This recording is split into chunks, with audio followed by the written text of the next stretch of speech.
is David, and you're listening to the Tonebase Classical Guitar Podcast.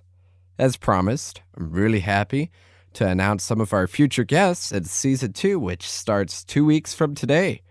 Really excited to have Maestro Pepe Romero for our first episode.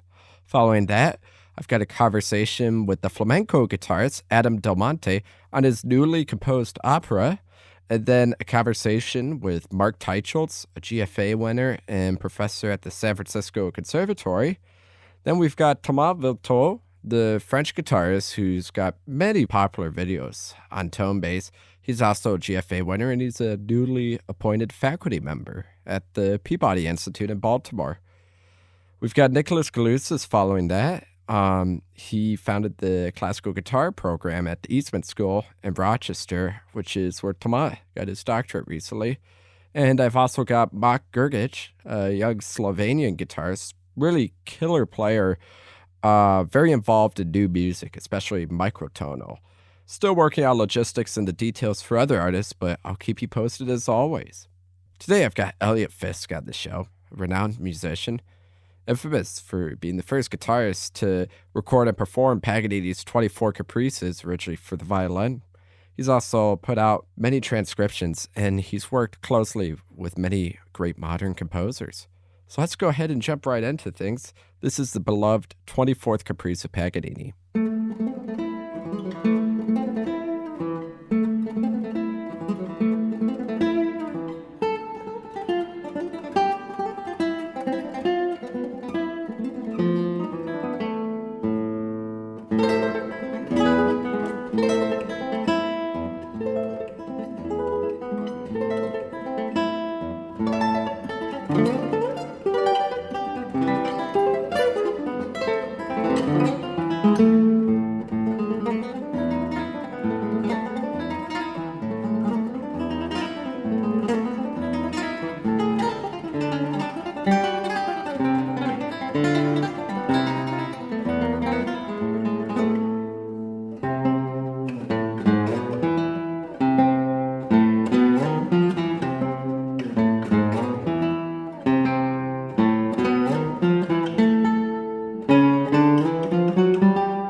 it's sad. There is this obsession with making everything as perfect as possible in kind of all fields of anything. And music in particular, the arts, is just awful to try to do that. And in ways, it's really upsetting to see the thing of a classical guitar competition. How'd you quantize something like that? Well, I think the whole competition illness has infected all the instruments, and it's a good reason for the lack of audience interest in classical music, because there's a certain sort of technical perfection that's expected, and that technical perfection is great in the first minute, the second minute, up to 5 minutes. After 5 or 6 or 7 minutes, you're done with it. You don't want to hear it anymore. And I think I'm encouraged, however, because I think that the people who are now in their teens and 20s have got tired of that increasingly, and I think that they are going to bring the pendulum swinging back in the direction of individuality and a true romantic spirit, which I think underlies all artistic aspirations. So I'm actually hopeful, because I think that my generation was in the guitar world. My generation was the generation that really, I think, many of us got off on the wrong track. Naturally, we were trying to expand the technical possibilities, and we were trying to do. In my own case, especially in my early to mid 20s, I think I learned by by making mistakes how many notes were too many notes to try to play. So, for example, if I contrast the Scarlatti transcriptions that in the form that I started to play them when I started to do Scarlatti, 45 years ago, however long more than that, when I was a teenager, I started to do Scarlatti on the guitar, and there weren't any published editions for the most part that I trusted, and the sonatas I wanted to play weren't even transcribed yet. So I started with making transcriptions from harpsichord sources, and I fell in love with Johann Jakob Froberger, the wonderful Austrian organist and keyboardist, who was an important predecessor for Bach. And I had this wonderful recording of Gustav Leonhardt playing particularly, I remember the 20th suite, D major, the one that starts with the Allemande, which is the Méditation sur ma mort future, which is the meditation on my own future death by Froberger, which was a piece that just spoke to me so deeply, and I wanted to play that and transcribe it. And that suite was probably the first major work I transcribed. And soon after that, inspired by Julian Bream, I went and found a Mozart divertimento for 3 basset horns, often played 2 clarinets and bassoon, and I transcribed that whole 20-minute piece, and that's what I started my Tully Hall debut concert with, that transcription. And so these pieces began to teach me new things about the guitar and its limits. And I was fortunate to be able to work at Yale with Ralph Kirkpatrick, the great harpsichordist and musicologist and the cataloger of the works of Scarlatti. So I had Kirkpatrick and my whole sort of Yale pedigree for the sort of more the musicological, historical side of things. I think one of the things I've learned, and I hope I've gotten better at over the years, is how to mentor young people. Not just to give the constructive criticism, which we all know that's the job of a teacher, but to also enliven in the pupil his or her own self-respect for the pupil to realize what he or she does naturally well. Because if you're going to send that pupil out onto a stage, the pupil has to have self-confidence, has to know what he or she does right, so that they don't have to practice so much the things they do right. They have to practice things where they have problems. And so you try to empower the student. You empower the student by giving the student a reliable technique and the means to find solutions to technical problems that are slowing that student down. And you empower the student if you make that student aware of all the advances in musicology that have given us new information, going well back into the 1500s. Our repertoire starts in the 1500s, right? So you empower the student if you teach him or her things about the differences in styles. So you don't go out to play just armed only with your own instinctive approach to the music, but you know something about the composer, the composer's time, the contemporaries of the composer, what came before and after the composer. You know something about the instruments of the past. What were the characteristics of those instruments? How did those instruments influence composition for them? And all of this, starting in the 1500s, going right up to the present time, is so important for students to understand. They should also have experience of working with actual living composers, so you realize the relationship between a composer and his or her notation. Composers write things down on the page, and even the greatest, most brilliant, most precise composers can be surprised by the guitar, and can find things or there may be suggestions that I might make, say, as a performer. And they may never have thought of that idea. Yeah. And 9 times out of 10, they like it, because it makes the instrument sing. After all these years, I know, and all these transcriptions and all these composers I work with, I know how to make the instrument sing. So, for example, yesterday I had the pleasure of teaching the wonderful students at the USC guitar program. Bill Cannengeiser and Scott Tennant and Brian Head, have a fantastic program there, and Pepe Romero's the artist in residence. So it's a wonderful set of people in preparing these young people. And what a great time I had working with those wonderfully talented students, and seeing all the different pieces that they brought to me, almost none of which I'd ever played before. So I kind of had to, savoring my way through this music and figure out new solutions on the spot. And all offering, several possibilities of fingerings sometimes for certain passages, so they could kind of see, how I might, approach a piece that I didn't know, which is almost. And then there was some pieces, of course, were played that I do play, but they were doing stuff like Caprices de Goya. Well, I don't play all of them. I've taught a bunch of them, but there's a lot of them. I'm aware of the piece. I don't necessarily know it. So there sometimes you make these subtle little changes, or you can find fingering changes that really enliven a piece, bring it to life, cause us to have more pleasure with the piece. And this was so important in the case of my main mentors, which were Andres Segovia, directly and indirectly via his recordings, his editions, and of course the personal lessons that I had with him. Segovia was a wonderful example of someone who brings the full range of his life experiences to the music, but was always looking for new solutions. I remember when he was 90, I think he was 90 at least, he came to Cologne, he played a recital, and included in the recital were pieces that I've heard him play for the last 50, I'd heard him play for the last, for years and years. Mm-hmm. And after the recital,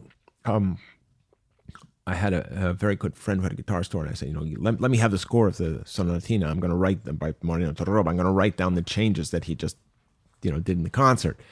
It was a piece I knew well, so I could remember the changes that Segovia had played on stage. And I went to see Segovia after the concert, and he was having a fit about the guitar. He said, "Oh, this guitar was no good in the high registers. I had to put everything. I just put some things in the slow movement down an octave, which sounded great, But, wow. But so here he was, 90, and still, filing away at these pieces written for him or at transcriptions, making slight changes. Which I would, in those days, it's not like you could go to YouTube and you could watch the same thing 15 times. No, you sit in the concert hall, you listen to the concert, and you go home after the concert and you remember the changes. Yeah. Or you hear it on an LP.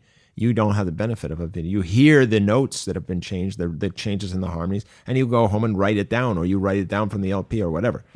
So this was a different world, than what the young people have now at their disposal. If we wanted to get manuscripts, we had things called microfilm, which you don't even know what that is, probably. That was a cumbersome way to get these very hard to read sort of photos of old manuscripts, and you went to the library and you requested the microfilm of this, and sometimes you had to wait, weeks for stuff to be sent, or if you wanted old PhD dissertations, you had to write away to some office in Ann Arbor, Michigan, and send your money in form of a check, and maybe a month or two later you got back the PhD dissertation you wanted to look at,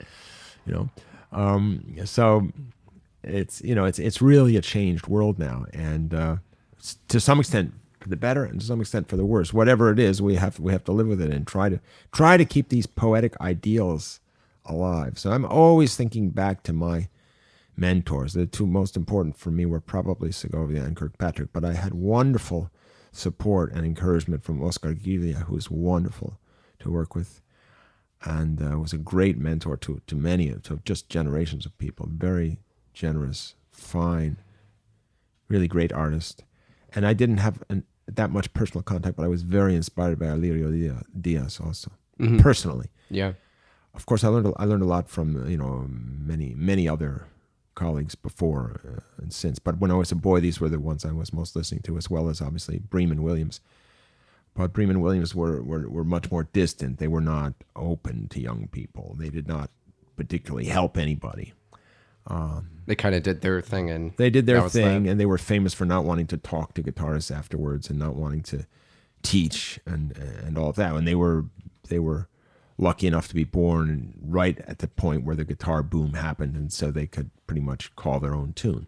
Well, my generation was on the cusp of the end of that, and by the time we were mid into our careers, all of us were, probably compelled for economic reasons to teach. But in addition, I think some of us really, for myself, I certainly developed a passion for teaching, and now I absolutely love it. And I love, trying to unlock the potential in young people, and really, in many cases, I think I've been able to not just help musically, but hopefully to, give certain life lessons along the way. There's dozens of people all over the world, and on every continent that I think maybe I've been able to be a positive influence in someone's life and make a difference, and that's really all you can hope to do, in the brief span of one lifetime, because any creative person is going to, or moderately creative person is going to have more ideas than life at his or her disposal to realize those ideas. I certainly feel that I have, ideas for another 10 lifetimes, and I've only got a few years left of this one. So that's nothing particularly unique to me. I think most people will have that kind of a feeling, and so I'm just trying to make the best of these last years while I still have my health, and I can still able to travel and get around and work. So you must travel quite a bit, because if I'm right, you teach at NEC in Boston, and you also teach in Salzburg. Right. That's a little bit of a commute. That's a big commute. But I have it kind of down to a science, and I've been doing it for so long that I have it pretty much worked out, and it seems I can basically it involves some when I'm in residence in either place, it's periods of really intense work, exhausting work for me, many hours each day, especially in Salzburg, where my time period is much more concentrated than it is at NEC. But I have a terrific level in the class in Salzburg as well, so that when I get there, they come with big works, well prepared. The NEC classes is also a terrific level, but I have more undergraduates at NEC than I have at in Salzburg. So Salzburg, I have primarily masters and doctoral, or what they call postgraduate. People that come back like for an extra year or two, who are for finishing touches. Mm-hmm. Whereas in NEC, I think, and in America in general, I feel like we're in more of a building process still. But it's interesting. I find the NEC class less tiring to teach than the Salzburg class. And I think it's not just because of the jet lag or the fact that in Salzburg I'm more typically teaching and using more languages to teach in, but in NEC I just really teach English and Spanish, but in Salzburg I teach in other languages on top of that. And so that doesn't really tire me out anymore. But I think the something about, even though the American class is international and the Salzburg class is perhaps somewhat more international, still the American education system has more of the idea that the student should be very participatory, and the student should generate a lot of his or her own education to some extent. So whereas in Europe there's perhaps more of an attitude of respectfully listening to the professor. They would be less apt to challenge the professor. So it's a little more collaborative in ways. I feel that the American education system does one thing well. It does. Most people, the American students often arrive very ignorant, but they're very good at learning. It's the only thing that our education system doesn't seem to have destroyed in people. So if someone is curious, I find that the growth in the American class is perhaps faster than in the European class. Perhaps, and maybe it's just because the European class starts maybe at a somewhat higher level, so there's not as much room for growth. But I feel the American class, the growth is really explosive and exciting. Interesting.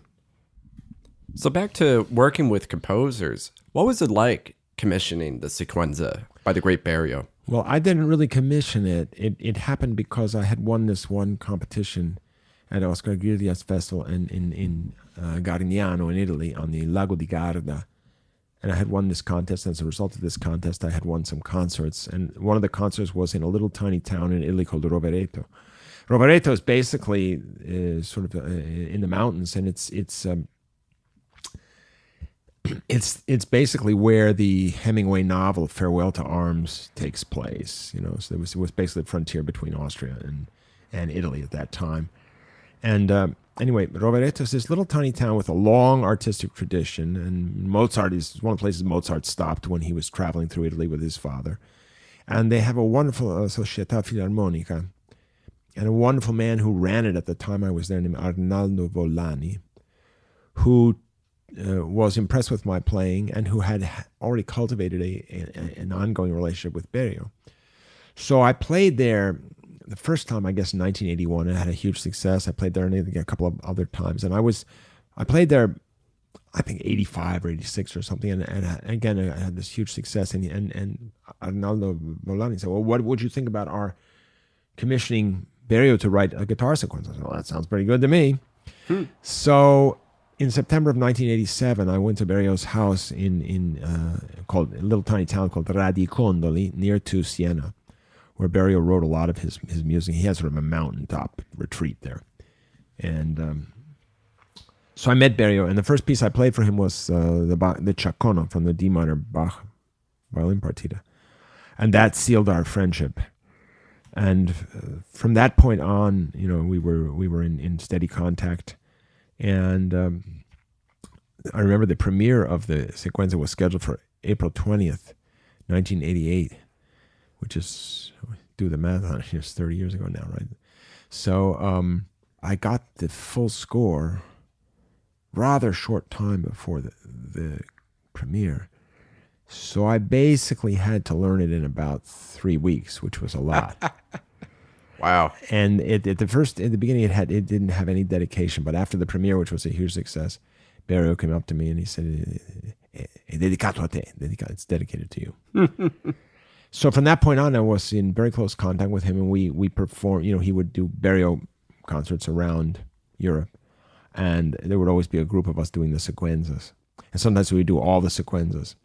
And then after a while, he said, "Well, I'm going to write a shaman for you. I'm going to write an orchestral accompaniment to the expand the sequences. Basically, it's the same piece, but there are orchestral introduction and interludes and things like that." So he wrote the shaman on the commission from the Beethoven Festival of the city of Bonn in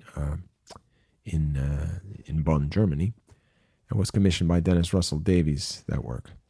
So those were the two big pieces that Berio wrote for me, and I was able to steal some other music of his. I often played the violin duets as two guitar versions, and there's one violin duet that's it's a beautiful setting of a Sicilian folk song.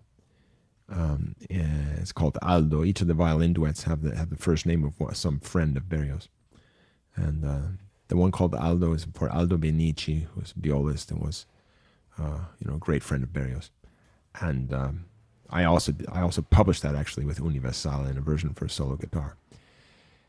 Then there was another piano piece I stole of his called Brin, B-R-I-N, a short on the piano simple piece, and the guitar transcription became very complex. But that's the music of Berio that I played. Of course, this sequence is what I've played most, and it's sort of a musical portrait of my playing. And so Naturally, for me, it was a piece that I worked on a lot and found many new tricks, which Berio was very curious about, and we would make little tiny changes. So was it kind of a collaboration between the two of you? It's always a collaboration. He never wrote for the guitar before this That's sequenza. Right. That's right. Well, he said that writing the guitar sequenza was as much work as writing all the other ones together. Wow. And basically, it's similar to what Bream describes of Benjamin Britten, in that of all the guitar scores I've had written for me, the sequenza is one that required the least modification. Even the big chords and stuff he had really studied out, and they became possible. There were a lot of little tiny things where I found little tricks and little ways of making little tiny insertions of an open string here or there, or fingering peculiarities that Berio liked a lot. And so when we came to publish the piece, I went to his office in Firenze, and with my guitar, and we went over the last details. And sometimes I would play something, and he'd say, "No, play that again," and he would write down what I was actually playing. Wow. Re-notate certain small passages in a more idiomatic way, so that the stuff came out really, really playable. So even though that's a very difficult piece, I think that everything in it's been gone over with a fine-tooth comb, and it all works on the instrument. It's guitaristic, even if it's extremely difficult. Tough, but guitaristic. Yeah. Well, that definitely helps. Yeah. Correct me if I'm wrong, but you're the first guitarist to transcribe and record the Paganini Caprices. As far as I know. Yeah. Yeah. What gave you that inspiration? Because no one really did it before you. Well, Williams had played the 24th, which was eye-opening for all of us. I mean, that was a revolutionary act when he did that, and he played it, extremely well in his special way. He adds a variation that he wrote himself, penultimate one. That's not in there. He wrote that, the repeated note. Right, yeah. That's Paganini never wrote that. He wrote that. Oh, I totally forgot about that. But it's or the variation he does in arpeggios. That's actually written as chords. Rum, rum, rum, rum, rum, rum. He does it slower in tempo and uses our arpeggios. It's perfectly fine. But anyway, I had heard that. And of course, I had been doing Scarlatti sonatas for a long time. I had done all the Bach violin works by that time. And I said, well, let me see about these. And first I thought, I started to explore them, and some of them were very obviously, guitar inspired, or parts of them were guitar inspired. And then there were things that weren't so guitar inspired. And I made the decision to endeavor to keep the original keys, even though there's perhaps not such a compelling argument for the key sequence being significant. But I thought, I'll just start off playing them in the original keys. And then I got to the point that I realized I could play just about all of them. And then there were some holdouts, like number 8 in E flat, number 23 in E flat. There are about 5 of them in E flat major, right? Yikes. So that's not, you don't have a lot of help from open strings. You've got the G in the middle of the chord, but it doesn't really do a whole lot for you. Anyway, I learned a tremendous amount. I consider that these great musicians of the past have taught me a lot about music. I mean, certainly Bach is a great teacher for all of us musicians. He remains the greatest teacher of music ever. But I learned a great deal from Scarlatti. I learned a great deal from Paganini, especially about modulation on a stringed instrument. I learned so much about modulations and about fingering stuff in unusual keys and all that. I learned a tremendous amount from Paganini. And then the next logical recording after that was to steal all of Rochberg's Caprice Variations, which is originally a huge solo violin piece for the guitar. It's much more idiomatic for the guitar. I think that's a work that's much better on the guitar. But again, I made radical changes in that. And Rochberg, who was a stickler for his own music, he was tough to get by Rochberg. He accepted it very joyously.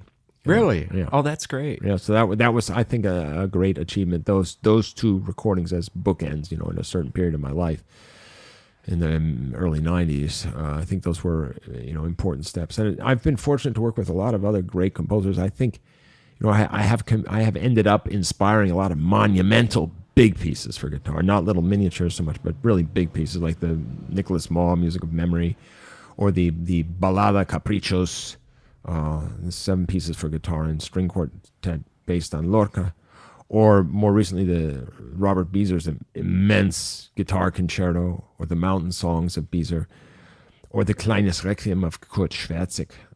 which is about if you play all of it, near to 40-minute piece for solo guitar, consisting of little movements in that case. But these are composers who none of whom played the guitar at all. Yeah. And so this was always my aspiration, to get beyond the guitar cliches, because even the best guitar composers get seduced in by the instrument, and so I wanted to escape some of that, and try to create a new repertoire that would really produce pieces of substance, not just these delightful miniatures, which the guitar of course does so very well. So these are some of the important composers that I've been able to work with, and who I think have written works that are, I think, of lasting value for the guitar. And I hope that as the level of virtuosity continues to rise on the instrument, I hope the young players will embrace more of these pieces. Also, Rochberg's American Bouquet, who doesn't get played ever. I don't know why. I recorded it twice. There are a bunch of Tin Pan Alley settings, including a very raucous blues. I don't know why the young kids don't play this stuff. I'm a little sometimes disappointed that they will always go for some sort of gimmicky new piece with a new guitar gimmick, and where the musical substance, what the Germans call the Satz, is not so powerful, not so strong as what I would like. Yeah. I'd love to hear I know Beaser's one of your friends. Yeah. Well, yeah, he's also a great composer. And a great composer. I happened to be lucky enough to meet him in my freshman year at Yale. But really? That you were both students there? Yeah. That's awesome. We were in the same class, although he was, way beyond any of the rest of us musically. What was the collaboration like working with him for the concerto? Because Beaser's works are just phenomenal sounding pieces, but they are, unlike this Berio sequence that we're talking about, from what I gather, I haven't played them yet, and I really should get around to them. I feel very guilty that I do these kind of cliche things. But it's not very guitaristic, the writing. In the concerto, or does it depend? Well, it depends. He just wrote a guitar quartet for the LA quartet, which they're going to be premiering soon. The guitar orchestra version of it has already been done. But the LA Guitar Quartet is premiering his new, it's actually called Chacon, his new work for guitars or for guitar orchestra.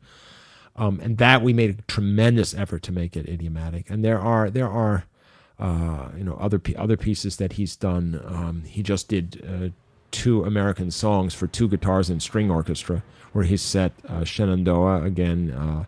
He had done it once for a guitar solo. This time he sets for guitar and 2 guitars and strings, and he did Black as the Color of My True Love's Hair also, again for 2 guitars and strings. And there I think he made tremendous effort to really make it idiomatic. The concerto is tremendously difficult, but we worked very hard to make it as idiomatic as possible. It's true he does sometimes, he like part of the concerto goes into these sort of B flat minor kind of thing. I mean, he does use unusual, and starts in F sharp minor, but the slow movement. But it's still more idiomatic than you might think. It's just you have to be fast. You have to work at it. Yeah.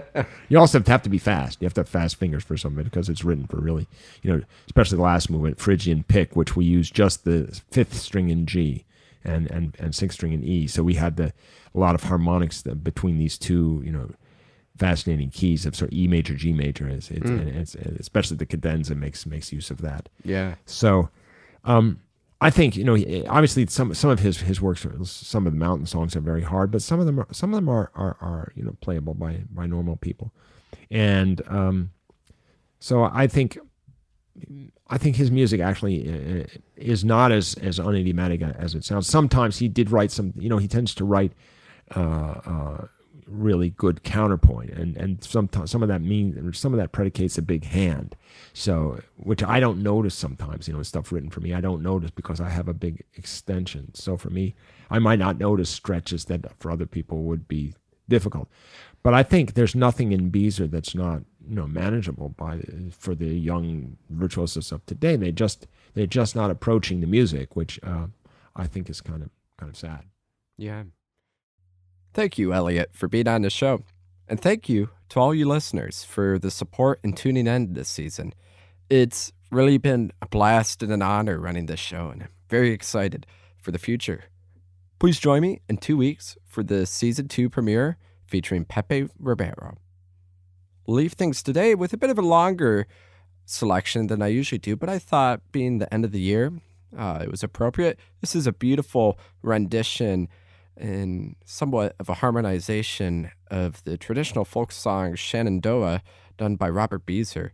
It's not played too often on the guitar. I think it's quite difficult, but it's a true gem of our guitar repertoire. I'm David Steinhardt, and happy holidays to all of you. We'll see you next time for the Tonebase Classical Guitar Podcast.